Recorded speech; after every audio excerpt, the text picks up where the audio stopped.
Or am I? Good morning. I'm Judith Lay and this is Praise, the programme that connects faith and daily life. Manx Radio.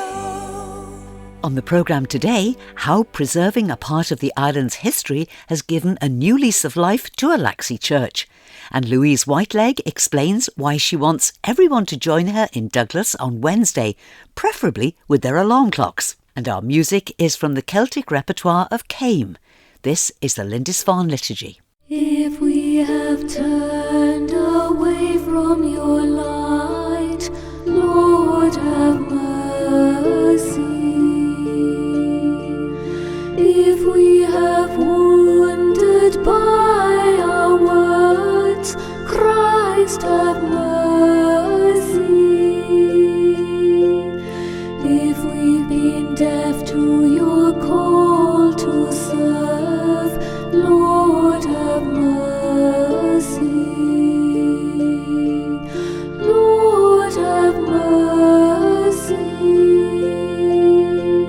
Lord have mercy.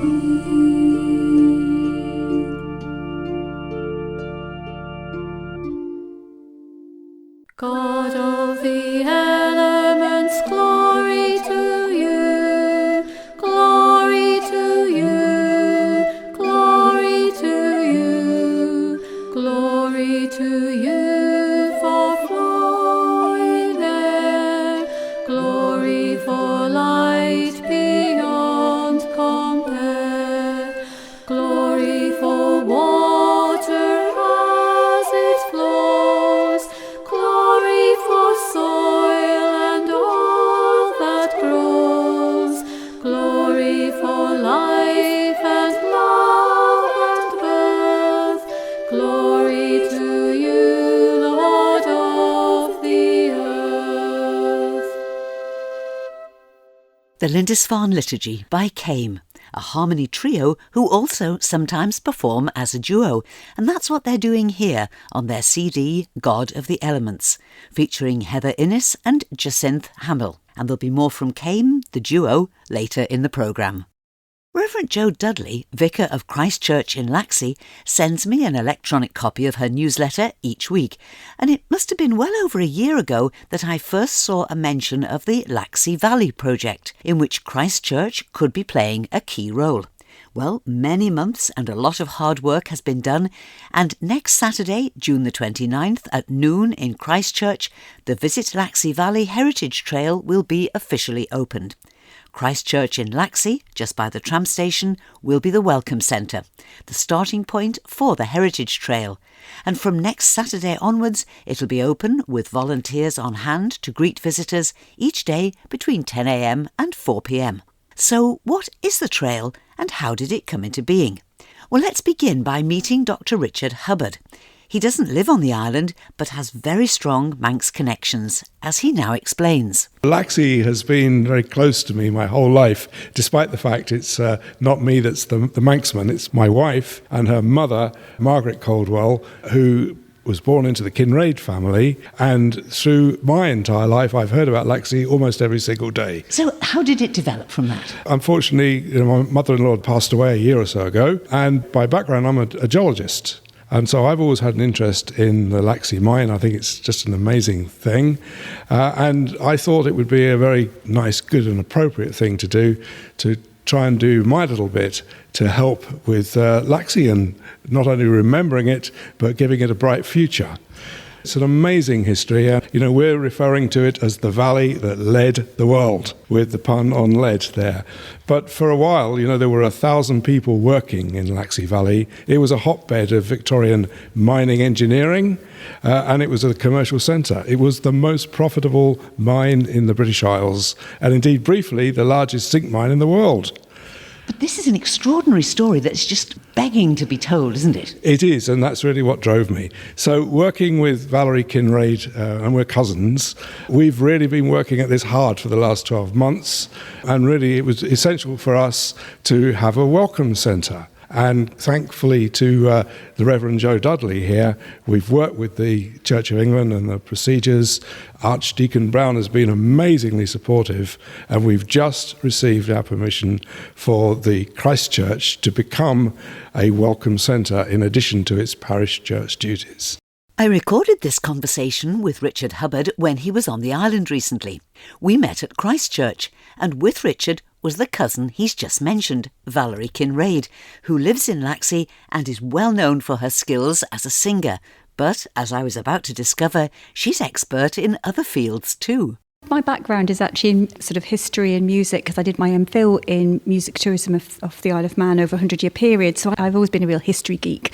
And having lived in Laxey for now, it'll be 25 years in August, I just love anything connected to Laxey. And of course, the history is in my husband's side, because my husband, Edwin Kinrade, is named after his grandfather, Edwin Cornelius Neil, who of course purchased the Laxey Wheel and ran it as a tourist attraction and then sold it on to the government in the 1960s. So there's always been that link between history, heritage, mining. And in fact, when I dug a little bit deeper into my mother's Callan history, my granny was born in Leadville, Colorado, when her parents went out gold prospecting. And unfortunately, she had to come back because she had altitude sickness, and we're sort of related to all of the Tears who went out and miners. So there's that sort of background to it all. And it's just such a fascinating piece of history and a story. There's such a wonderful story to be told. We know all about the mine, we all know about the technical details, but we don't know about the people. And so we have, based on our own family history, some characters we have invented, and then we've added some real characters like Lady Isabella, Robert Casement. And so one of the most important characters in our story is called Little Tommy, who's based on my great-grandfather, who actually was a miner, and he was called Little Tommy. So Little Tommy is really our start point to introduce us to the mine, and he's our sort of picture boy. Mary Gulland has done a most beautiful drawing of a photograph that we've been given. His face is just so poignant, and you look at him and think, what does that child see growing up? What was Laxey like when it first began to develop as a mining village? And then you think about all the families that worked in the mine as well. So Christchurch is the welcome centre, the starting point for the Laxey Valley Heritage Trail. Let's join Val again for some more details. We've worked tirelessly since last September, Richard and I. One of our biggest coups probably is that Bus Vannin is going to start their little Laxey shuttle bus from outside Christchurch. So there are going to be two loops. There's a loop which we call the Lady Isabella loop, which will take you up to the corn mill. And then for the fit and hearty, you can walk up to the wheel.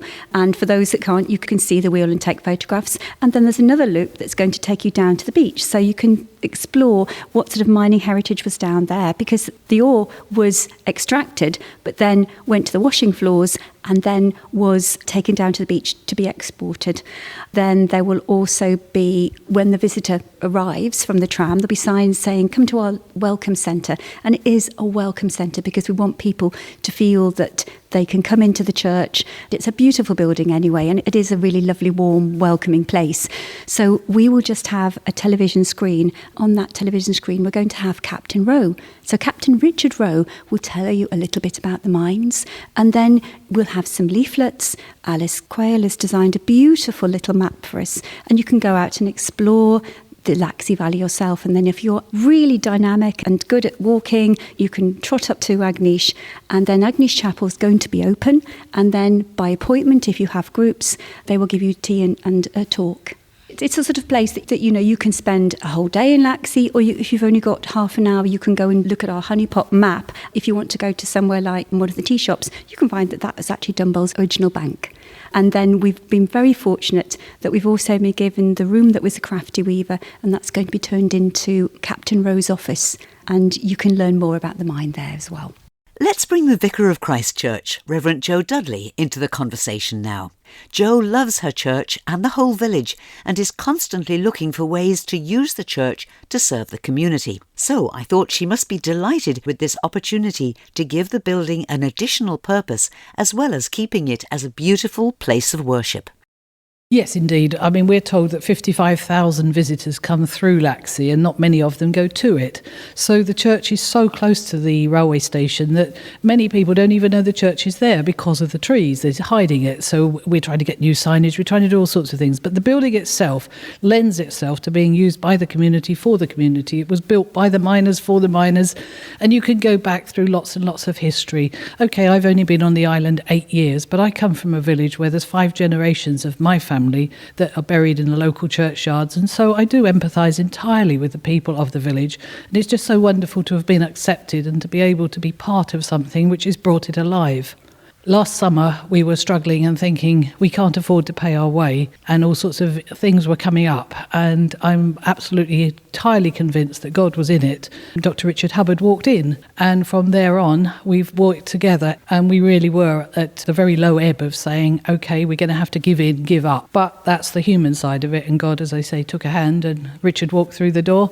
Everybody in the village that we have come across has been totally supportive and just wants it to happen. And yes, it is incredibly emotional because I do believe that this church was built for the people of this village, and we are now hopefully going to get the tourists to help the people of the village to keep it going. And so now we've got the faculties, as they're called, to say that the church could be the welcome centre. I'd like to think the church has always been a welcoming centre for everybody, but now it's got its right name and hopefully it will be used for the right reason. Thank you to the Vicar of Christchurch, Reverend Joe Dudley. And although this is a Laxey-based heritage trail, there is in fact an opportunity for anyone from anywhere on the island to get involved, because Joe is appealing for people who are willing to dress in period costumes of the day, learn the Laxey mining story and help to take visitors on a journey back through time. Reverend Bellamy was apparently the first chaplain here. It isn't something that I knew about till Richard told me. And so therefore, yes, we're hoping that people will go in to be dressed in character and actually take the tourists around, take them back in time. We need the older characters to be there to actually take the story and make it come alive. And so, yes, on the news sheets, I have been saying, could we have some volunteers, please? I understand we've probably got about 17, but there's room for 170, I'm sure. So anybody across the island who wants to come and be a volunteer, learn the story, learn the background and take it forward, then they will bring the story alive. And if that appeals to you, contact Reverend Joe Dudley. She's in the phone book, and I'll put all her contact details on the Praise blog as well. But this project is by no means rooted in the past. Let's go back to Dr. Richard Hubbard now as he explains his real passion for the future of Laxey Valley. When we first met Edmund Southworth of the Manx National Heritage, he explained to us that back in 2010, the Laxey Valley was put forward as the UK candidate to become a World Heritage Site. And that's based upon the industrial archaeology of those 1,000 people that I mentioned working. But of course, we've also got the biosphere. And that's a fantastic project. And so when we think about Laxey Valley as a tourist destination, we're speaking about everything from the beach through the valley up to the peak and Snaefell. So we refer to this as our sea to summit experience. And it's a really great day out for the whole family. And we're trying to make it accessible for people of all mobilities. So if you can only go a little way, that's good too. And if you want to hike all the way from the peak of Snaefell back down to the valley, that's good as also. And so our longer term aim is to see if we can boost tourism, and I think to the benefit of the entire community, and we've seen great support in the community, and then aim to get Laxey Valley back on that short list to become a future World Heritage Site. Richard, we'll follow this with huge interest, but just coming back to a personal level, because you've got a family connection to it, has it got a special affection for you? Yes, of course, that's what drives me. The Kinrade family have been involved with Laxey and the mines for many, many generations. And as Valerie has explained to you, that's deep. And so we do indeed have a very deep emotional affinity to the whole project and the valley and the people, and that drives me. I bind unto myself today the strong name of the Trinity by invocation of the same, the three in one and one in three.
Christ beneath me, Christ above me, Christ in quiet, Christ in danger, Christ in hearts of all that love me, Christ in mouth of friend and stranger.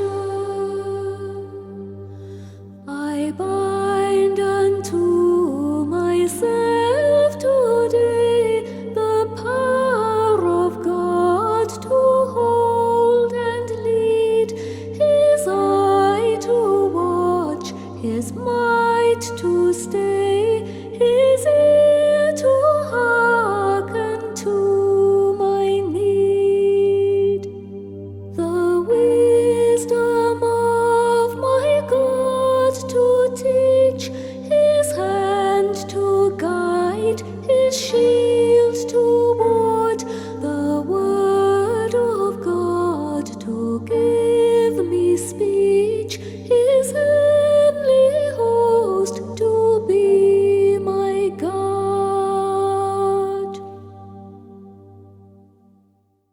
St. Patrick's Breastplate. More music there from CAIM.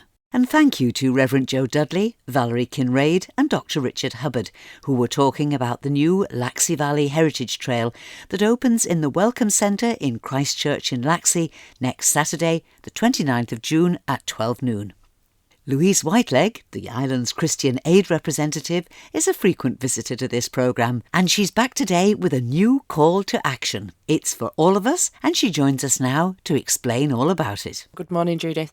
It is, the time is now. It's an environmental crisis that we're facing, and we have organised a march, which is going to be on the 26th of June.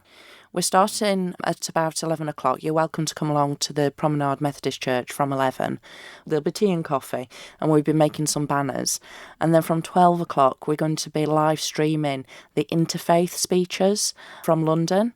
So we'll be able to hear what everybody's saying. We've got Rowan Williams speaking, we've got Muslim leaders, we've got all different interfaith speakers who'll be talking. And then from 1 o'clock, we're actually going to leave the church. This is what I'm here to talk about today. We need to leave the church. We need to show people in the outside world that we care. So we'll be leaving the church at 1 o'clock. There'll be a whole pile of us, and we'll be marching then along Strand Street, up Finch Hill to Tynwald. We'll gather outside Tynwald, and there'll be some speeches. So essentially what we're doing here is we are tying in with a national event. So live streaming, connecting us with what is going on in London. Yes. There's already over 10,000 people signed up for the London March. The London March is organised by the UK Climate Coalition, and there's 120 different member organisations. Everything from Friends of the Earth to the Salvation Army to the Seroptimists, you name it.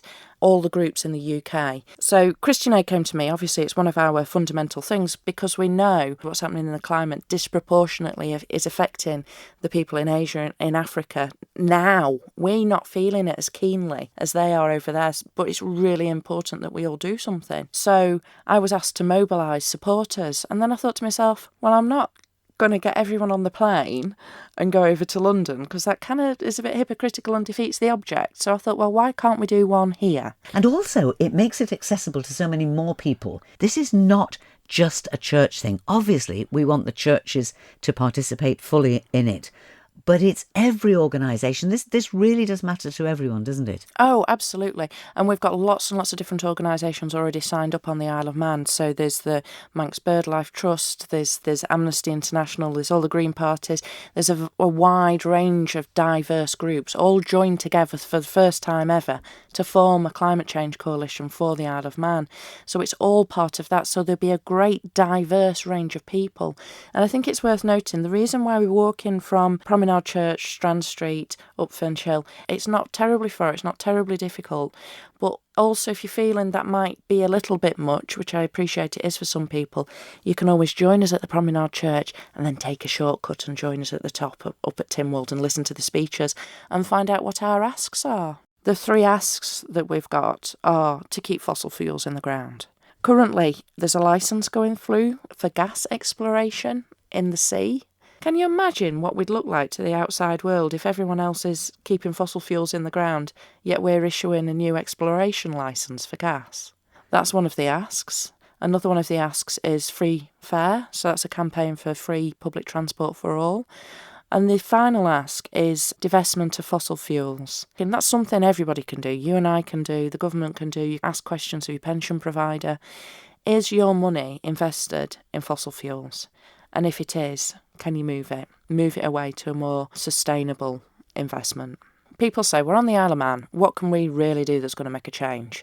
Something like that, looking at where you invest your money, where you've got your savings, asking questions about how your money is invested. When you have your share portfolios, looking at, is that invested in an environmentally sensitive way? And it's asking that question. That's one thing that we can really, really do that will make a huge difference, because if you choke off the money supply that's going to support fossil fuel extraction across the world, then it'll have to move forward and move into a cleaner economy. There's a big list on the internet that's quite easy to find of all the different banking organisations and how they rate on an ethical scale.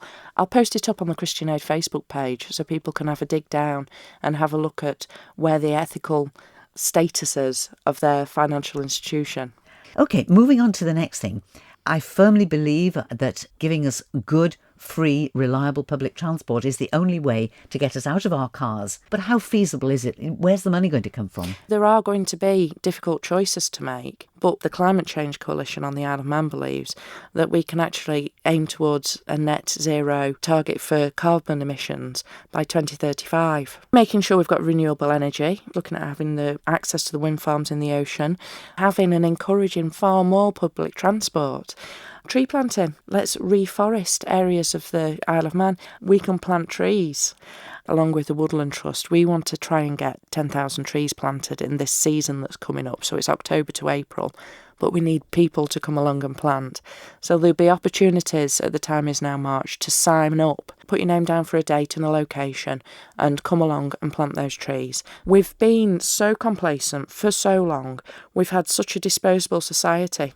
Get rid of that disposable mentality, and it is going to take an effort, and it is a case of thinking about what we do.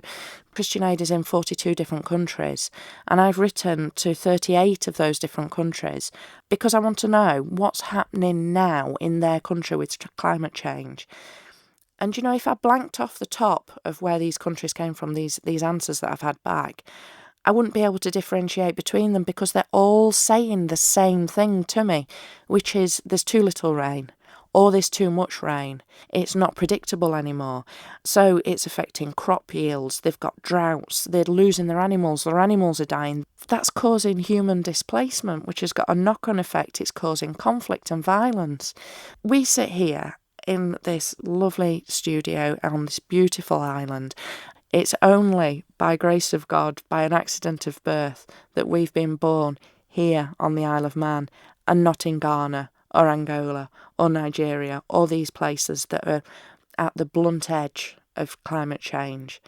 It used to be that there'd be a one-off drought and then there'd be several good years of good weather. So then they were able to build up the stocks and build up the resilience and build up the seed stocks. But now the gap between these periods of bad weather is getting so much shorter, because the times when the rains come has shifted. It's ruining the crops that there is. So it's not just a lack of rain, it's too much rain. It is really a serious situation. This is why governments all over the world are declaring a climate emergency. And to take us back to where we started, the time is now for us to speak out. So do come along and join us on the 26th. Everybody will be most welcome. Join us at 1 o'clock from the prom where we're setting off. We aim to get up at Tynwald and listen to the speeches. And I'd say the speeches will be around 1:40. And all I'm going to say now is bring a clock with you. And if you've got one of those lovely old-fashioned alarm clocks, bring one of those with you. I'll tell you when I see you.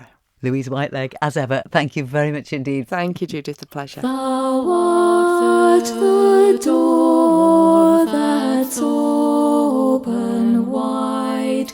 Thou art the guest who waits inside. Thou art the stranger at the door. Thou art the calling of the poor. A little more music from CAIM. And just to recap, if you want to help with banner making, that's at the Promenade Church here in Douglas on Wednesday from 11 a.m. Then the march leaves the Prom Church at 1 p.m, arriving at Tynwald at about 20 minutes to 2. And that's all that we have time for this week. Don't forget to take a look at the Praise blog, the home of our church notice board. It's also got details of everything that we've talked about on today's programme. Just go to manxradio.com. On the homepage, click on air, and on the drop-down menu, follow the link for blogs. Thank you for listening to this week's Praise podcast. There's a new Praise podcast available every Sunday morning. You can subscribe for free at Apple Podcasts, Google Podcasts and Spotify via the Manx Radio smartphone app or at manxradio.com. So, till we meet again, this is Judith saying thank you for your company, and I wish you and those you love every blessing in the days ahead.